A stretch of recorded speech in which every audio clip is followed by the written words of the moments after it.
Assalamualaikum warahmatullahi wabarakatuh. Perkenalkan, saya Denis Ripano dari kelompok 1. Pada video ini kami akan menjelaskan mengenai hukum perjanjian di Indonesia. Pertama-tama, saya akan menjelaskan sejarah dari hukum perjanjian terlebih dahulu. Hukum perjanjian di Indonesia memiliki sejarah yang panjang dan dipengaruhi oleh berbagai budaya dan sistem. Hukum saat ini, hukum perjanjian di Indonesia masih diatur oleh BW dan ABW dengan beberapa perubahan dan penyesuaian yang telah dilakukan melalui undang-undang dan peraturan lainnya. Pada tahun 1830, Belanda memberlakukan Burgerlijk Wetboek di Indonesia. BW adalah kodifikasi hukum perdata Belanda yang mengatur berbagai aspek hukum perjanjian, termasuk syarat sah perjanjian, jenis-jenis perjanjian, dan akibat hukum perjanjian yang kini dapat kita kenal sebagai KUH Perdata. Lalu apa itu perjanjian? Perjanjian menurut pasal 1313 KUH Perdata adalah suatu perbuatan hukum dengan mana satu orang atau lebih mengikatkan diri terhadap satu orang lain atau lebih. Dengan kata lain, perjanjian adalah kesepakatan antara dua pihak atau lebih untuk menciptakan suatu hubungan hukum dengan hak dan kewajiban bagi para pihak yang terlibat. Terima kasih. Selanjutnya adalah syarat sah perjanjian. Pada pasal 1320 KUH Perdata terdapat 4 syarat, yaitu yang pertama, kesepakatan para pihak.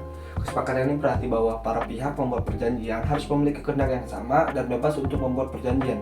Kesepakatan ini tidak boleh diperoleh dengan cara paksaan, penipuan, atau kehilafan. Yang kedua, kecakapan para pihak. Kecakapan yang berarti bahwa para pihak membuat perjanjian harus cakap secara hukum untuk melakukan perbuatan hukum. Orang-orang yang dianggap tidak cakap secara hukum antara lain orang yang belum dewasa, orang yang sedang pengampuan, orang yang sedang dalam keadaan mabuk ataupun gila. Yang ketiga, mengenai suatu hal tertentu. Suatu hal tertentu berarti bahwa objek perjanjian harus jelas dan terdefinisi dengan baik. Objek perjanjian dapat berupa barang, jasa, ataupun hak. Yang keempat, sebab yang halal. Tujuan perjanjian tidak boleh bertentangan dengan moral dan ketertiban umum. Dari banyaknya asas dalam KUH Perdata, sekurang-kurangnya terdapat 4 asas yang fundamental dalam perjanjian. Yang pertama, asas konsensualisme. Setiap hak dan kewajiban serta akibat hukum dari suatu perjanjian akan mengikat bagi para pihak sejak dicapainya kata sepakat mengenai hal-hal pokok dalam perjanjian. Yang kedua, ada asas kebebasan berkontrak. Asas kebebasan berkontrak disimpulkan dari pasal 1338 ayat 1 KUH Perdata yang mengatakan bahwa semua perjanjian yang dibuat secara sah berlaku sebagai undang-undang bagi mereka yang membuatnya. Nah, secara historis asas kebebasan berkontrak juga mempunyai 4 poin. 1. Membuat atau tidak membuat perjanjian.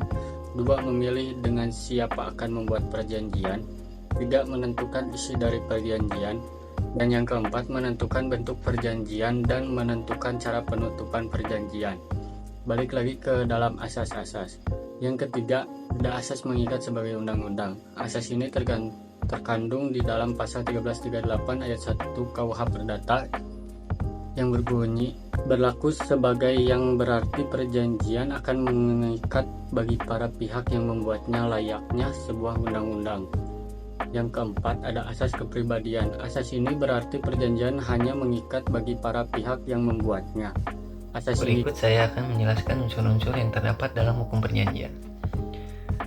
Unsur-unsur yang terdapat dalam hukum perjanjian dibagi menjadi 3. Yang pertama yaitu unsur esensialia.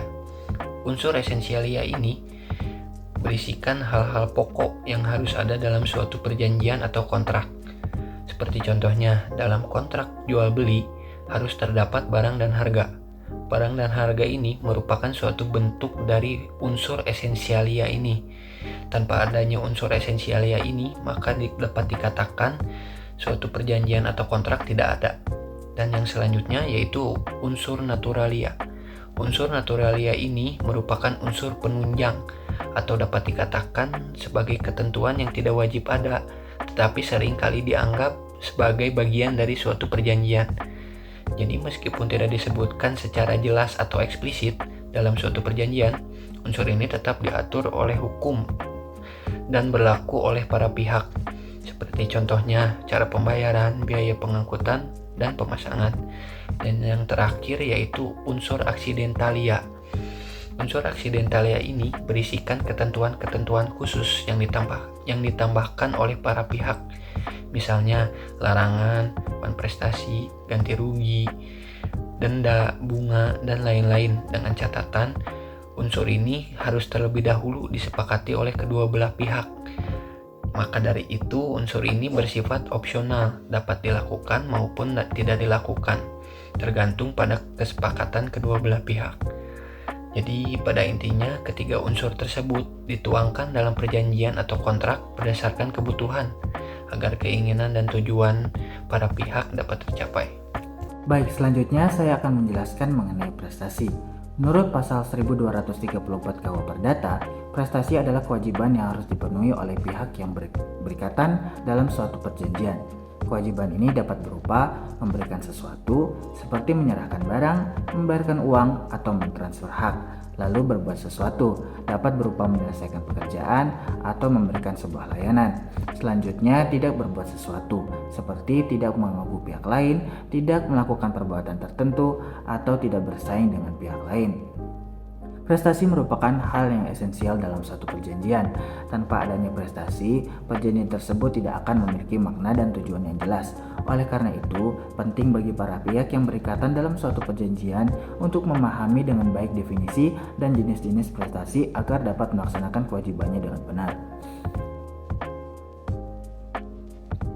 Ada pula tindakan yang membuat perjanjian lalai yang disebut dengan wan prestasi. Jika hal ini terjadi, maka harus melakukan teguran atau somasi, dimulai secara lisan hingga tertulis. Biasanya dilakukan maksimal 3 kali, lalu dapat dibawa ke pengadilan jika belum selesai.